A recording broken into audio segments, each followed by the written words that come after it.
Assalomu alaykum qadrdonlar, bormisizlar? Hozir biz mana pechkamizga payvandlash o'tkazamiz. Tepa qismini mana tayyor qilib kesib tayyorlab olganmiz.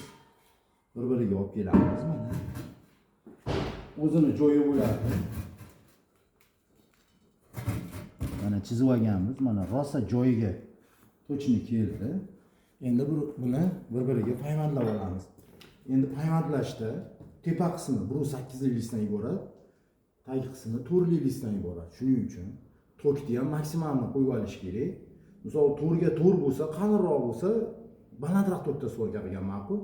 Endi bizda tepa qismi yupqaligi sabab tokimizni mana moslab olamiz. 157 ga qo'yib olamiz.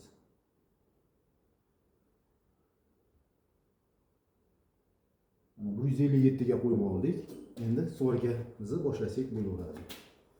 Xo'p, mana asboblarimiz ham oddiy. Svorkamiz 380 EPA. Shu shitokimiz ham oddiy shitok, mana lejak. Oldin buni prixvatga qo'yib olamiz, bir-biriga, keyin svorkani boshlaymiz.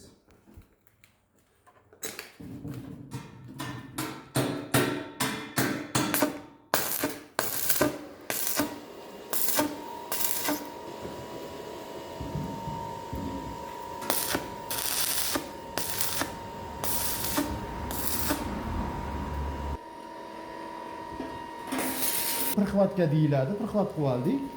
Endi svorkani boshlasak ham bo'laveradi. Endi oldi qismi chiroyli chiqishi uchun yarimta elektrod bilan qilmaymiz. Nimaga?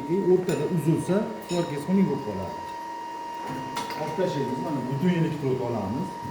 Shatga yetish kerak. Keyin svorka qilishda ham nihoyat e'tibor berasizlar. Yotkizib qilib qo'ysangiz, tepa qismini teshib yuboradi. Yoki tikka qilib olsangiz ham svorkangiz xunuk chiqib qoladi. O'shaning uchun mijozroq. Yillar davomida optik oshib qoladi. To'g'ri urasiz. To'g'ri urganingizdan keyin tochni chiroyli chiqadi. Keyin mana tokni ham 157 ga qo'yib oldim. Rosa o'zini hisobini oldim. Svorkamizni boshlaymiz.